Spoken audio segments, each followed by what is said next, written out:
Hi hello good morning मैत्रिणींनो, कशा आहात सर्वजणी? मजेत ना? आणि मजेतच राहायचं. तर चला, मी अलका अलका मोमेंटी चॅनलमध्ये सर्वांचं सर्वप्रथम स्वागत करते. आणि व्हिडिओला आपल्या सुरुवात झालेली आहे. तर सर्वांना श्री स्वामी समर्थ. सकाळचे वाजलेले आहेत 6:30 आणि हे आपली होत आहे गोबी मटरची भाजी. इकडे तवा ठेवला आहे, पोळ्या टाकायच्या, तास ठेवला. उशीर झाला आहे मैत्रिणींनो उठायला. तर चला, बाकीचं पण तुमच्यासोबत शेअर करते. चला, तुम्हाला दाखवते मैत्रिणींनो. तर हे मी असे ना, हे ऑनलाईन मागवलेली होती. इयरफोन आहे हे हे तीन हे ऑनलाईन मागवलेले. खूप छान आहे. त्याच्यात म्हटलं एकदम सापडतंय. सकाळी सकाळी लेकरांची बेजारी होत नाही. पण हे लेकरांनी बघायच्यात कसा गोंधळ करून ठेवलाय. आता हे व्यवस्थित ठेवून तुम्हाला मी दाखवते मी कसं केलं होतं. ॲडजस्टमेंट केली होती, कारण रूम खूप छोट्या आहेत ना, तर त्याच्यामुळे. आणि सकाळी सकाळी लेकरांना लवकर सापडावं, गडबड होऊ नये, त्याच्यामुळं हे असं मी इथं व्यवस्थित असे 2 शाल टाकल्या होत्या. 2 कोट आहेत आपल्या खाली मैत्रिणींनो, हे पाहू शकता. एक शाल हे ना असे, त्याच्यावर असं हे त्याचं आपलं काय म्हणते तर प्लायवूडचं त्याच्यावर टाकून दिलं होतं मी. भरपूर आहेत हे प्लायवूडचे खाली, पण म्हटलं अजून सोडून जर दुसरीकडे ठेवलं तर पुन्हा सापडत नाही. त्याच्यामुळे मी तसंच जसं बांधलंय का तसं ह्याच्यावर ठेवून दिलं होतं. आणि हे त्याला सपोर्ट म्हणून ही फळी एक ठेवलेली होती. तर ह्या आपल्या अशा 2 ह्या कोट्या आहेत. तर ह्या कोट्यामध्ये आपल्या गहू ज्वारी आहे. तर एक मोठी आणि एक छोटी पोटी असल्यामुळे मी त्याच्यामुळे ते लावलेलं होतं मैत्रिणींनी, ॲडजस्टमेंट म्हणून. हे पाहू शकता तुम्ही. इकडली पोटी मोठी आणि इकडली छोटी असल्यामुळे हे असं लावलं का ह्याची लेवल बरोबर होती. ह्याच्यावरती ही शाल होती अशी टाकलेली.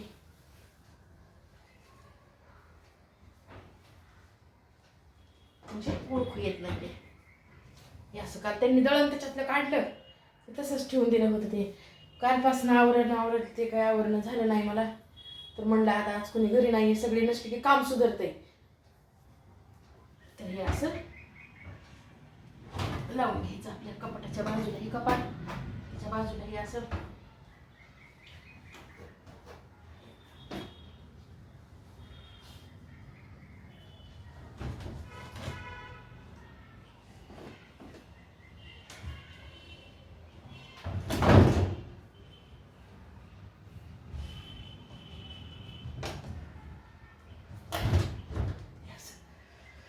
हार नाही म्हणायची. कशात ऍडजस्ट होऊन जायचं, ऍडजस्ट करायचं तरच चलतंय मैत्रिणींनो. तर आता ते सगळं एकदा आवरून घेते. तर हे पहा, हे 3 ह्याच्यासाठी वेगवेगळे मागवले होते. एका ह्याच्यामध्ये क्रीम पावडर असं ठेवता येईल. हे माझे ह्याचं आहे. आणि ह्याच्यामध्ये दुसऱ्या ह्याच्यामध्ये आपलं झेंडूबाम वगैरे पटपट लवकर सापडतं. ह्या लेकरांनी सकाळी असा गोंधळ असते की सगळं मिक्स करून ठेवलं आहे. आता लेकरांना सकाळी गडबड असते, 7:30ला पडतात घराच्या बाहेर. त्यांना तरी काय म्हणायचं. हे डोळ्याचा ड्रॉप आहे. हे असं मेडिकलचं जे आहे ते एका ह्याच्यात म्हणलं, असा विचार केला मी. बघा, असं कुणाच्या घरी मैत्रिणींनो मला एकदा नक्की सांगा. हे लेकरांची एवढी गडबड असते ना सकाळी सकाळी. हे पहा, हे असं हे कानातले त्या जुडिओमधून आणलेले काही घातले, तर बाकीचे सगळे आता कुठे ठेवले त्यांनाही माहीत नसेल. हे ब्लेडचं पाकिट आपलं, हे टिकल्याची हे क्रीम. आता हे सगळं एकदा काढून हे डबे व्यवस्थित पुसवून मला हे सगळं ह्याच्यात व्यवस्थित लावायचं आहे. धूळ पण भरपूर झाली ह्याच्यामध्ये मैत्रिणींनो, पाहू शकतात तुम्ही. आता हे मी धुवायलाच घेते अगोदर डबे, आणि नंतर ह्याच्यात सगळं सामान लावते मी व्यवस्थित. बघा, असं हे यूज केलेले हे सुद्धा असं टाकून देत नाही आहेत. कानातले पाडलेत खाली असे. नाव हे जयचं या. चला, हे डबे अगोदर मी काय करते, घासून घेते. तर हे असं एका साईडला क्रीम पावडर, आपलं मॉइश्चरायझर, ह्याच्यामध्ये पूर्ण असं मेडिकलचं सगळं. हे डोळ्याचा ड्रॉप आहे, हे इकडे ठेवते. तर हे असं का ठेवलं आहे म्हणताल, तर ही बरणी मी मुद्दाम रिकामी करून, कारण हे जे आहे ना, आता हे समजा हे आपलं काजळ आहे, हे खाली जर पडलं का हे हुडकिताना हे सगळं सामान पाडतात. त्याच्यामुळे हे काजळ, ही लिपस्टिक, ह्या 2-3 लिपस्टिक ह्याच्यातच ठेवलेले आहेत. ज्या वेळेस तिला लावायचं असेल त्यावेळेस ते असं घेतलं की कमीत कमी म्हणजे हे खराब तर होणार नाही ना सगळं. त्याच्यामुळे ह्याच्यात बसं नाही. तर हे लिप बाम इथं ठेवते. बसतंय की नाही माहीत नाही, नाही बसलं तर ह्याच्यातच ठेवणार आहे. तर हे असं ह्याच्यात फक्त क्लचर आपली भरपूर आहेत. ह्याच्यात 2च आहेत. हे 6 का 7चा मागविल तर कुठे गेला. आता ही छोटं पेस्ट आहे. आपण नेहमी आपल्याला रेल्वे गावाला जावं लागतं त्याच्यामुळे ह्याच्यातच ठेवत असते मी. जाताना पटकन सापडते, बॅगमध्ये टाकता येतं आहे. हे डोळ्याचा ड्रॉप आहे आपलं, झेंडूबाम, विक्स, डोळ्याचा ड्रॉप वगैरे सगळं असं. ह्या ब्लेड आहेत आपल्या. ते चला आता तिथलं बी आवरीलं आहे, तुम्हाला मी दाखवते. ते हे असं ऑर्गनाईज केलं आहे मी. हे फक्त एवढे मिशोवरून जसं तुम्हाला सांगितलं ना तसं. तर ते 5 किलोचा टाईटचा मागविल तर 4 महिने झालेत मैत्रिणींनो. अजून एखादा महिना जाईल तर संपत आलं आहे. आता 1 महिना म्हणजे मला कंप्लीट 5 महिने गेले ते 5 किलोचं. तर बघा हे असं व्यवस्थित असं ठेवून घेतलं. ह्याच्यावर अजून आता आलं की दिदीचं जायचं दप्तर बसतं आहे. खाली राडा होत नाही कारण रूम खूप छोटी असल्यामुळं थोडंसं काय ॲडजस्टमेंट आहे मैत्रिणींनो. समजून घ्या तुम्ही पण. कसं वाटलं माझं आवरलेलं कमेंट करून सांगा. तर हे आपल्या मैत्रिणींनो ह्या शेंगा. तर शेंगा तुम्ही म्हणताल कारण शेंगदाणे खूप महाग भेटते. तर मी माझ्या आईकडून वर्षाच्या 50 किलो शेंगा एकदमच घेत असते. तर 30 किलो मी ह्याच्या अगोदरच आणल्या होत्या. तर आता ही आहे 20 किलोचा कट्टा. आता मी जत्रेच्या वेळेस गेलते ना तर त्यावेळेस आणलाय. आई वाळवून निसून भरून ठेवती. खरंच आईवडिलांचं कसं असतंय ना मैत्रिणींनो. म्हणजे आपली आई वडीलच असतं. तर भावाचं, माझ्या आईवडिलांची माया, भावाचं प्रेम हे भेटायला पण खूप नशीब लागतंय मैत्रिणींनो. माझ्या भावानं असं काहीच नसतंय. त्याचं ऑटो करून एक कट्टा होता तर त्यानं मला तिथून ऑटो करून दरवेळेस ऑटो कट्टा टाकून बाकीचं सामान असं असतंय थोडंफार. त्या आईचं आता चलतंय ना, हे नाही ते नाही, मसालाच नाही, डाळीच नाही, तर नक्क म्हणलं तरी पण ऐकत नाही. मग माझा भाऊ तिथून मला ऑटो करून देत आहे बरं का मैत्रिणींनो. त्याच्या ऑटो त्याच्या मित्राचा आहे. त्याला आम्ही पैसे दिले तर ते मित्र तर अजिबात घेतच नाही. कितीही त्याच्या मागं लागा, काही करा. तर असा माझा भाऊ आहे. आई वडील भाऊ पण खूप छान आहे मैत्रिणींनो. नशिबाला 2 आहेत, दोघी पण छान आहेत. आता मोठा म्हणजे माझ्या पाठचा भाऊ जास्त ते पुण्याला असते त्याच्यामुळे त्याचा जास्त संपर्क येत नाही. चांगला आहे त्यानं पण संपर्क जास्त लहानाचा येत आहे. आणि आमच्या दोघांपेक्षा ते लहान असूनही हे त्याच्या मोठ्याचं कर्तव्य निभवित आहे. असं माझा भाऊ आहे.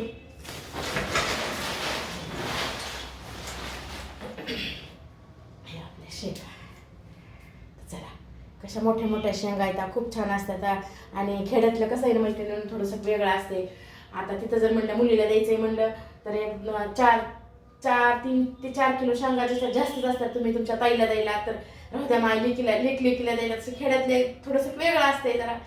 तसं पण येतंय. एक वानवाळा म्हणून किंवा असं त्या बाजूच्या काकू आमच्या टाकतातच. कसं आहे कुणाकडूनही घ्या. तर असं आहे मैत्रिणींनो. चला आता एवढ्या शेंगा अगोदर फोडून घेते मी. पत्ती संपली होती म्हणजे पहिली जुनी पत्ती होती का मी ती पत्ती ह्या कॅरीबॅगमध्ये ठेवून, म्हणजे मला आवडत नव्हती म्हणून ही कॅरीबॅगमध्ये फ्रीजला ठेवली होती. आता जी आणलेली पत्ती होती ती संपली. आता नाही इलाज आहे. ते म्हणतात ना कसंही ठेवा, कवाचं ठेवलेलं आपल्याला कवाला कामाला येते. तर आता चहासाठी तीच पत्ती मला शेवटी काढावं लागली. ते चहा ठेवलाय, गॅस चालू करायचं आहे. भांडे घासून घेतलेले इथं. आज घरी एकटीच होते त्याच्यामुळे भांडे जास्त पडले नाही. फक्त जेवलेलं एक ताट आहे आता, तर ते राहू देते तसंच. हे भांडे आता दुपारीच घासले होते ते पालते घालून घेते. चहा ठेवते आधी सगळ्यात अगोदर. आता तर ही आपली पहिली पत्ती संपल्यामुळं मला आता ही दुसरी पत्ती, ही सेंटची पत्ती मैत्रिणींनो मला ती आवडत नाही. सेंटची जी पत्ती असती ना ती लांबसा वगैरे त्याचा सेंट येते तर ते मला नाही आवडत तशी पत्ती. काय की त्याच्यामुळे मी ठेवून दिलेली होती पत्ती. पण तर न इलाज आहे त्याच्यामुळं काढावं लागली आणि तसाच चहा करावा लागायला.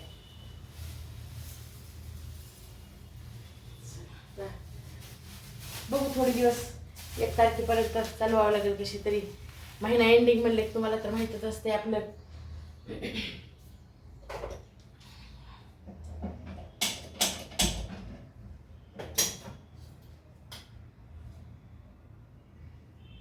छान लागते ह्याचा चहा, असं काही नाही आहे. पण जरासा आवडत नव्हता. घेते आता काय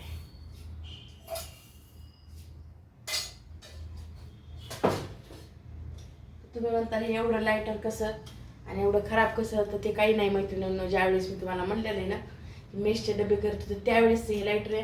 आणि ते मोठे भट्टे असायचे गॅसला, त्याच्यामुळे छोटं लायटर चलत नव्हतं. आणि आता हे बदलायचं आहे मला, पण मला वाटतं की चलतंय तर काय फरक पडायला चालवायला त्याला. असू द्या थोडंसं 100 मुलांची मी डबे करत होते त्या टाईमचं हे एक 5 ते 6 वर्ष झाले त्यावेळेस हे लायटर आहे. खूप छान लागलंय. आता झालंय थोडंसं खराब झालंय, पण विचार आहे, पण वाटतंय चलतंय तर चलू द्या, काय फरक पडायला लागलाय. त्याच्यामुळे मी असंच हेच यूज करत असते मैत्रिणींना. कारण खरे ठेवायला त्याला जागा नाही, त्याच्यामुळे इथं असं खिडकीत मला ठेवावं लागतंय त्याला. चहा उकळूस तर भांडे घेते पालते घालून. आता चला चहा झाला. थंडी म्हणलं नाही तर मला एवढा चहा नाही आवडत मैत्रिणींना, पण एवढी ह्या थंडीमुळे सवय लागली नाही ह्या चहाची. हो का असं सेंट येतं ह्या चहाचा. पण चला काय करू आता, घेते चहा घ्यायचा. कपडे आणून ठेवलेत बाहेरचे, कपड्यांच्या घड्या घालायच्या.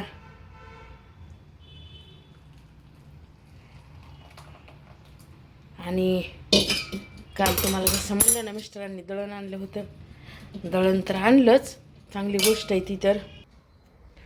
तर हे रोजचा असा एवढा डेलीचा आपला ढिग असते कपड्याचा, बघू शकतात.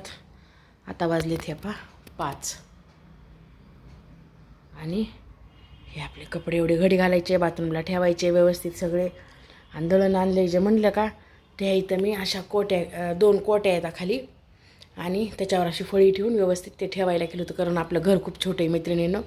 त्याच्यातलं काल दळण काढताना ते सगळं खालीवरी झाले. तुम्हाला दाखवते आता मी काय करते. अगोदर चहा घेते. तर आपल्या संध्याकाळच्या स्वयंपाकाची तयारी. कुकर ठेवलं होतं, खिचडी करायची, नॉर्मलच करायची. आज काय अद्रक लसूण पेस्ट वगैरे काही टाकायचं नाही. त्यासाठी हे असं सगळं चिरून धुवून व्यवस्थित सगळं घेतले. बीन्स, कॅरेट, आलू, गोबी, मटर, मेथी, सगळं, टोमॅटो, कांदा सगळं धुवून व्यवस्थित घेतलं आहे. आणि ही जी आहे ती आपली कांद्याची पात आहे. तर या कांद्याची पातीची मला भाजी नाही करायची, मी दाखवते तुम्हाला. इकडं कढई ठेवली. तर तुम्ही म्हणताल ह्याचे करायचे बघा मैत्रिणींनो, मला ना धपाटे. पण आपण कच्चे जर पात घेतली ना धपाट्याला तर ती करकर चव वेगळी लागते. पण थोडीशी तेलात अशी परतून घ्यायची. जिरे मोहऱ्या काय लागलं 2 थेंब चमचाभर समजा तेल घालून मी परतून घ्यायची कांद्याची पात. म्हणजे कर अशी लागत नाही धपाट्यामध्ये. थोडीशी आणि नंतर ह्याचे धपाटे तुम्ही करून बघा, खूप सुंदर मस्त आणि छान होतं. तर आता खिचडी केली फोडणी. तर जसं की म्हणलं ना मला नॉर्मल खिचडी करायची. आज अद्रक लसूण पेस्ट वगैरे काहीच नाही, फक्त जिरे मोहऱ्या घालायच्या आता. आणि एवढं सामान घालायचे, कुठले खडे मसाले नाही, काही नाही. ह्या असं झाकून ठेवायचं. आपलं घरी खराब होत नाही आणि फोडणी पण छान बसते. गॅस कमी केला, त्याच्यात पाणी होतं, करपत नाही, काय नाही, मस्त फोडणी बसते बघा. आणि नॉर्मल ह्याला मसाले भात पण म्हणू शकतात तुम्ही, करून बघा. मुलं आवडीनं खातात. ह्याच्यात तिखट वगैरे मसाले नसते. सगळं ह्याचं प्रमाण जरी टाकले बी तरी मसाले नॉर्मल प्रमाण ठेवायचं. खूप मस्त आणि चवीला खूप छान लागते. तूप घेऊन जर खाल्लं ना ह्याच्यावर तुम्ही, 1 नंबर. तुमच्याकडं पेशंट म्हातारे माणसं लहान लेकरं असतील तर सगळं खाण्यात येतं आहे. आणि 1 नंबर अशी आपला मसाले भात म्हणा, खिचडी म्हणा होती आहे. तर चला इथं पातम्या झाकून ठेवली होती अशी नॉर्मल बघा वाफली. ही वाफली की ह्याला अजून थोडंसं वाफू द्यायचं आहे मला. बघा किती केवढी मोठी होती, आता किती एवढी शिकत झाली की नाही वाफून. हे पा अजून थोडी वाफली की अजून चवीला छान लागते. अजून 2 मिनटं ठेवते. खिचडी वगैरे टाकली. खिचडी टाकत लक्षात आलं, म्हणलं बाई देवापाशी दिवा राहिला लावायचा. तर असा देवापाशी दिवा वगैरे लावून घेतला, इथंही लावून घेतला. आणि बाहेर अंगणात पण माझा असा दाराच्या बाहेर डेली सकाळ संध्याकाळ दिवा असते मैत्रिणींनो. आणि हे मी जत्रेतून माझ्या आईकडून जे असं तांब्या, लोटा, बुटकं जे बी काय आहे ना, तर ते मी असं आणलं होतं, दारात भरून ठेवत असते. ह्याच्यातलं पाणी रोज सकाळी बदलायचं. आणि ही रांगोळ काढून त्याच्यावर मी ठेवले. ती खाली पावलाची रांगोळ काढली, बघू शकतात तुम्ही. आणि सकाळ संध्याकाळ आपला सांजवात थोडं का होईना तेल टाकून दिवा असा लावायचा मैत्रिणींनो दारात. आणि असं भरून ठेवा. जर तुमच्याकडं असं नसेल तर तसं काय नाही, छोटं बुटकं किंवा काही भरून ठेवू शकता तुम्ही, फुलपात्र पण ठेवत जा. आणि हे आपला तुळशीपासला दिवा, शाळीग्राम. आणि आपल्या आवडीपाशी बी रोज उदबत्ती, दिवा नाही लावत मी इथं, उदबत्तीच लावते फक्त. आवडी छान फुटली बघा मैत्रिणींना. बघा पूर्ण पानझडी झाली होती. आता संध्याकाळ झाल्यामुळं पानं मिटलेले आहेत त्याचे, तर हे पाहू शकतात. आणि बेल पण आपलं आता रात्रीचं दिसतंय का नाही माहीत नाही तुम्हाला मला. हे पहा बेल पण आपला छान फुटायला आहे आता. सगळी पानझडी होऊन गेली पण छान फुटायला आहे आता. सर आता करू दे स्वयंपाक. काय खायचं? मॅगी खायची का धपाटे खायचे? आता ते दोन्ही करावं लागेल. दोन्ही करणार नाही मी, एकच सांगायचं पटकन. आणि मॅगीच झालेली विचारायले फक्त फॉर्मॅलिटी. मॅगीच खायची कारण तुमच्या मला सगळ्या स्वयंपाकाचा माझा घोळ झालेला आहे.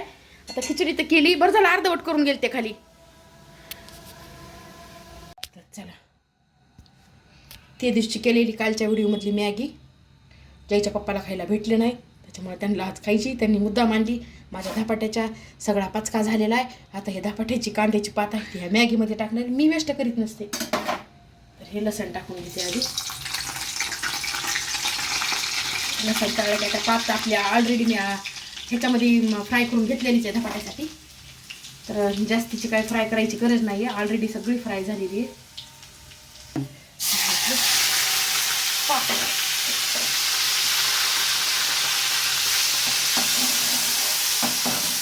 त्यांना भेटली नव्हती खायला भेटली आणि त्यांना सांगितली जैन आल्या खूप छान झाली, खूप मस्त केली पप्पाला आमच्या लगेच खायची. टाकू सगळं सगळं वाफवून घेतलंय बघा. मॅगी आणि आपली खिचडी पण झाली मैत्रिणींना. आपल्याला तर हे आता वरून अजून असा बटरचा तडका द्यायचा आहे. हे बटर आहे, हे एक पॅकेट आहे, अजून एक. तर आता हे वरून ह्याचा काय म्हणतात बटरचा तडका. तर त्याच्यासाठी हे बटर टाकले, त्याच्यामध्ये एक आणि ह्या 2 मिरच्या आणि त्याच्यात ऑलरेडी तिखट टाकलेलं असल्यामुळं ह्याच्यात फक्त एवढंच तिखट बस टाकायचे थोडं. तर हे तिखट घालून ह्याच्यावर द्यायचा का 1 मिनिट. तर हो का हे असा तडका. ही झाली कोणती मॅगी? Korean Maggi. कालच्यापेक्षा ही आजची अजून व्यवस्थित झालेली. तर 1 मिनिट. तर हे असं ह्याच्यात टाकून वेस्ट होत नाही असं करून घ्यायचं. आणि क्यूब्स आहेत ना हे असे ह्याच्यावर ठेव. तर ही आपली मॅगी, ही खिचडी आणि खायला बसलेले आमचे मिस्टर. ही आपली छोटीशी दुपारची भाकरी लागते आपल्याला. हे तूप. तर बघा मैत्रिणींना कशी वाटली आमची मॅगी. काल केलेली आज बी करावं लागली. धपाटे कॅन्सल झाले, खिचडी मॅगी आहे. तर आता व्हिडिओचा वेळ आमचे मिस्टर करायलेत. आवडला तर लाईक शेअर. आवडला तर लाईक शेअर जरूर करा. हां, या व्हिडिओचा इथंच एंड. सर्वांना श्री स्वामी समर्थ.